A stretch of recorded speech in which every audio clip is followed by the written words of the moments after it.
Hello friend, নতুন একটা ভিডিওর সঙ্গে তোমাদের সকলকে ওয়েলকাম জানাই, সঙ্গে অনেক ভালোবাসা।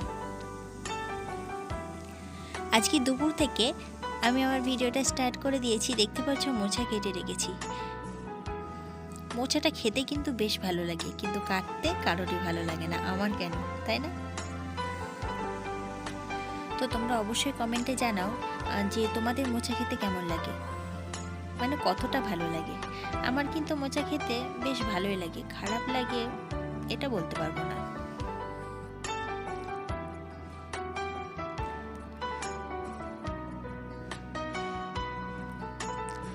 তারপর দেখো আজকের দুপুরের মেনুতে রয়েছে চিকেন। আজকে একটা গোটা মুরগি নিয়ে আসা হয়েছিল, তো এটা আমি বাড়িতেই কেটে পরিষ্কার করে এই যে পিসগুলো দেখতে পাচ্ছ না, এগুলো আমি সব বাড়িতেই করেছি। চিকেনটাও বলেছিলাম না তোমাদের আগের দিনের একটা ভিডিওতে যে রান্নাটা আমি ভালো করতে না পারলেও বাদবাকি সমস্ত কাজ খুব ভালো করতে পারি। এই গুণটা আমার মধ্যে রয়েছে, মানে রান্না করার গুণ নেই। তো রান্নার তো সব কিছু জোগাড় করে রেখে দিয়েছি। এখন দেখো ছোট ছোট আলুগুলো আছে না, আমি ভেবেছি আজকে এই ছোট ছোট আলুগুলো বেশ একটা একটা হয়ে থাকবে, গোটা কাটতে হবে না, এই রকম আলু দিয়ে আজকে চিকেনটা রান্না করব। তো দেখো অলরেডি চিকেন আমার রান্না হয়ে গেছে। চিকেনটা খুব একটা খারাপ হয়েছিল বলবো না, হয়েছিল মোটামুটি।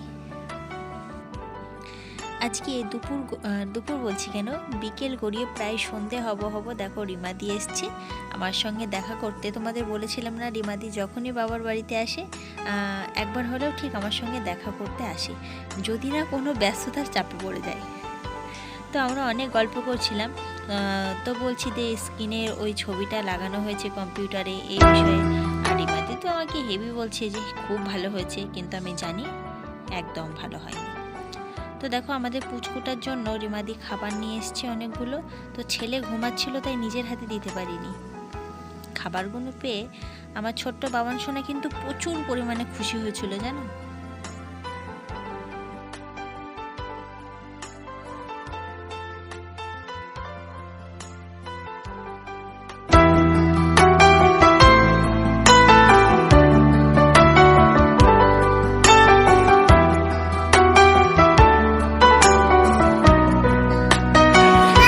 বৃষ্টি হবার পর বাইরের পরিবেশটা একবার দেখো, একদম অন্যরকম লাগছে না? চলো আজকে তোমাদের যখন ছাদ থেকে দেখাচ্ছি, আর একটা জিনিস তোমাদের ছাদ থেকে আমি দেখাই।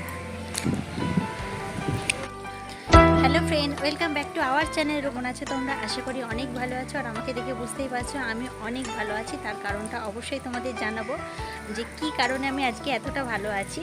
তো প্রচুর এক্সাইটেড, কারণটা জানাবো, এখন জানাবো নাকি পরে জানাবো, একটু কনফিউশনে আছি। তো যাই হোক তোমাদের জানাবো। তো দুপুরে রান্না কমপ্লিট করে ছাদে এসেছি ছেলেকে স্নান করাতে, আর আমি এখনও স্নান করিনি, স্নান করব। তো তারপর আমি দিইনি। তো কি মনে হলো জানি না যে অনেক দিন তো দিইনি, তো আজকে একটা এত সুন্দর মুহূর্ত, এত সুন্দর দিন আমার কাছে। তো আজকে যদি ভিডিওর ইন্ট্রোটা না দিই তাহলে কেমন একটা লাগে না মনে, কনফিউশনটা। তো আমারও ঠিক মনে এরকম একটা কনফিউশন জাগছিল, তো তার জন্য ভাবলাম দিয়েই দিয়েছি ভিডিওর ইন্ট্রো। তো চলো ভিডিওটা দেখতে থাকো,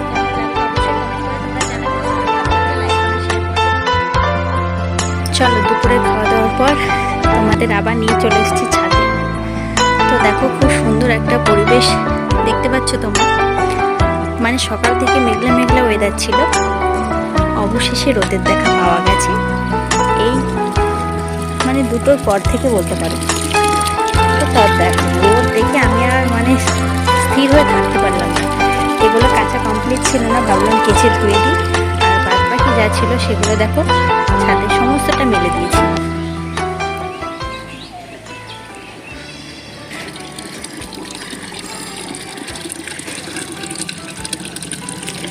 দেখো একবার করে আমি ধুয়ে রেখে দিয়েছি কাপড়গুলো, আর একবার করে জাস্ট ধুয়ে নেবো। তোমরা ভিডিওটা দেখতে থাকো আর সঙ্গে থাকো, আমি ধুয়ে দিই তারপর আসছি তোমাদের সামনে। আজকে দেখো চিকেনটা কাটতে গিয়ে না আমি কারণবশত হাতটা একটু কেটে ফেলেছি, একটু না অনেকটা কেটে ফেলেছি। তো যাই হোক সেটা তোমাদের একটু দেখানোর চেষ্টা করছিলাম আর কি, জানি তোমরা দেখতে পাওনি।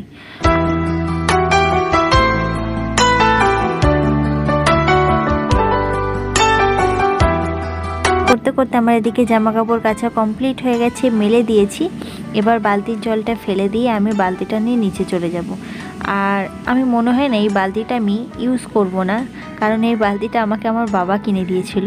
আমার ঘরের আমি যা কিছু ইউজ করি বিয়ের পর থেকে সব কিছুই আমার বাবার দেওয়া আর কি বলতে পারো। মানে বিয়ের সময়, বিয়ের পর আর কি সবই দিয়েছে আমাকে। তো একদিন বিকেলে না হঠাৎ করে ভিডিও শ্যুট করতে চলে গিয়েছিলাম। তো এই ভিডিওটা না একদম ভালো করে হয়নি বলে, অন্ধকার এসছে বলে আমি সেই ভিডিওটা তোমাদের সঙ্গে শেয়ার করতে পারিনি।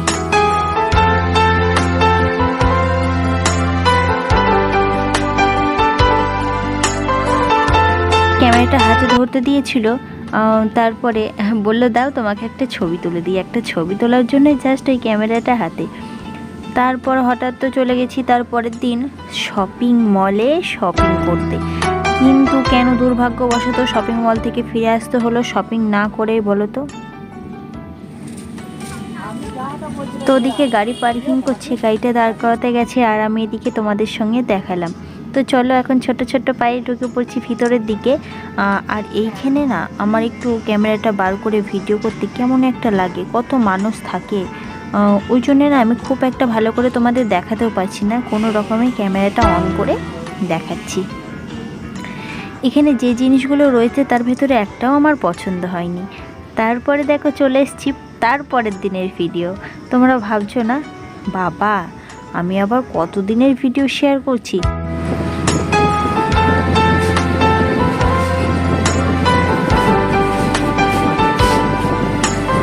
হ্যাঁ গো, এখন আর প্রত্যেক দিন মানে একদিন যে টোটালি তোমাদের ভিডিও দেবো সেটা আর আমি করতে পারি না। ওই মাঝে মাঝে তুলে তুলে রাখি, তারপরে একসঙ্গে তোমাদের সেগুলো সাজিয়ে শেয়ার করে দিই।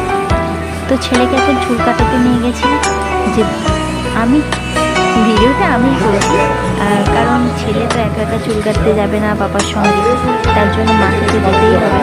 তো আমি গেছি তাই বসে আছি, বাবার সঙ্গে যেতে চাই না। আর চুল কাটার দোকানটা বেশিটা দূরে নয়, মানে বাড়ির থেকে বেরিয়ে আর কি। তো আমার আবার পছন্দ হয় না, মানে আমার মনের মতন করে চুলটা কেটে না দিলে ভালো লাগে না। এর আগে দুপুরা কাটাতে গিয়েছিল, ওরা ওদের কীভাবে কাটিয়ে নিয়ে এসেছিলো আমার একদম পছন্দ হয়নি। দাদু বলছে না ছেড়ে চুল আমি গেলে আমিই কাটাতে নিয়ে যাবো, তোমার যাওয়ার দরকার নেই। তো তোমাদের দাদাভাইয়ের সঙ্গে গেছে, ছেলেটা বেশ দিব্যি চুপচাপ চুলটা কেটে নিয়েছে, এটাই অনেক ভালো লাগছে। তো বাচ্চাদের এইরকম সিম্পলভাবে চুল কাটানোটাই ভালো। ভিডিওটা কেমন লাগলো অবশ্যই কমেন্টে জানিয়ে দিও। টাটা ফ্রেন্ড, ভালো থেকো। আবার দেখা হচ্ছে নেক্সট দিন নতুন একটা ভিডিওর সঙ্গে।